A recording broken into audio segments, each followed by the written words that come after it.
You ask Tiger to solve. This deals with linear equations with one unknown. The final result is x equals 3. Let's solve it step by step. Group all constants on the right side of the equation. Subtract 5 from both sides. Group like terms.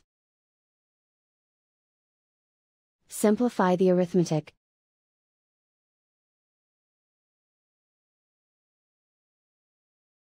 Convert the x into a positive number.